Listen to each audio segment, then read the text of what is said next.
Farmer bill कब आया? सन 2020 में।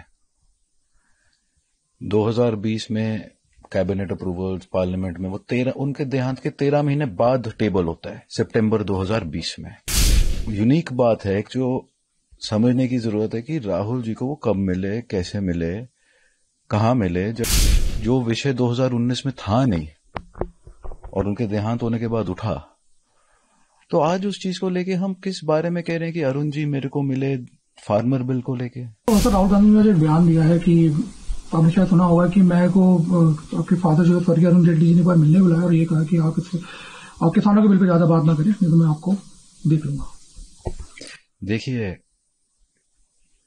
एक बड़ी यूनिक बात है कि एक व्यक्ति जो हमारे बीच नहीं रहे, जिनका देहांत अगस्त 2019 में हुआ और उसी महीने वो चंद महीनों के लिए बीमार थे, उनका स्वास्थ्य ठीक नहीं था।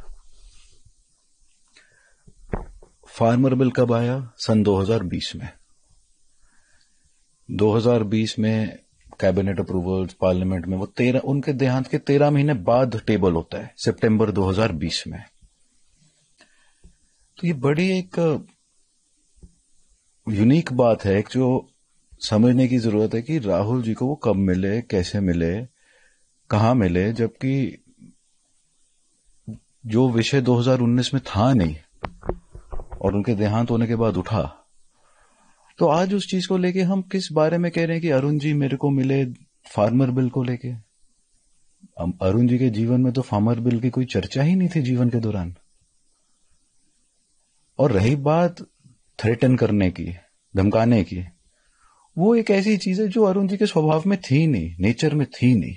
वो एक कंसेंसस बिल्डर थे, वो एक डेमोक्रेटिक प्रोसेस को करते थे, वो एक डेमोक्रेट थे नेचर से। उन्होंने एफर्ट करके जीएसटी जब पास होना था, जब बन रहा था मोदी जी की सरकार में पहले टर्म में, जीएसटी के समय पे सारी पार्टियों के साथ एक कंसेंसस बिल्ड करा और बोलना कि मेरे को थ्रेटन करा फार्मर बिल के बारे में जो कि उनके देहांत के बाद आया था संसद में, ये एक बड़ी ही निंदनीय बात है। लेकिन सर बाकी जो भी है पक्ष, जो विपक्ष है, तो बीजेपी वो भी यही कह रहा है कि ये बचकानी बात करी गई है बिल्कुल, और काफी लोग ट्वीट भी कर रहे हैं कि ये उन जो दिवंगत आत्मा को इस बीच में लाना ये शोभनीय कार्य नहीं है। देखिए, बट ये पहली दफा तो उन्होंने किया नहीं। उन्होंने एक दफा पारेकर साहब का नाम किसी इशू में उठाने की कोशिश करी थी। एक सेइंग है, जब कोई व्यक्ति हम लोगों के बीच में ना रहे तो it is best not spoken about, let them rest in peace. लेकिन यहां पे बिकॉज वो एक कॉन्स्टिट्यूशनल पोस्ट जो व्यक्ति होल्ड करता है, बेसिक मिनिमम उनसे एक रिस्पॉन्सिबल और रिस्पॉन्सिबिलिटी से वो अपनी पोस्ट डिस्चार्ज करें और डेप्थ रिसर्च के बाद कोई टिप्पणी करें is the basic minimum requirement. और यहां पे वो अपनी पोस्ट होल्डिंग के दौरान भी जो मन में आता है बोलते हैं, कुछ भी। लेकिन ज्यादा आप बोल रहे हैं कि वो विपक्ष के नेता है, एलओपी है, और इस तरह के बयानबाजी आप कितना वो देख रहे हैं, क्योंकि जेटली साहब वित्त मंत्री रहे हैं भारत के, और वो खुले तौर पे उन पे आरोप लगा रहे हैं, तो कितना बचकाना एक एलओपी का ये वो है। देखिए, आप आज की डेट में जितने नेता हैं पक्ष में विपक्ष में, अगर कोई विषय आप पार्लियामेंट में आप ऑपोजिशन के लीडर हैं, आप एलओपी हैं, आप हाउस में डिबेट करिए, उठाइए। आप कभी पारेकर साहब पे, कभी अरुण जी पे कि जी मेरे से पहले इस विषय पे ये बोला गया, आप आज डिबेट करिए। जो लोग हैं जवाब देने के लिए उनसे बात करिए। आप एक मन करट की जी फार्मर बिल को लेके मेरे को धमकाया गया था। फार्मर बिल उनका देहांत होने के बाद प्रेजेंट हुआ पार्लियामेंट में, 13 महीने बाद।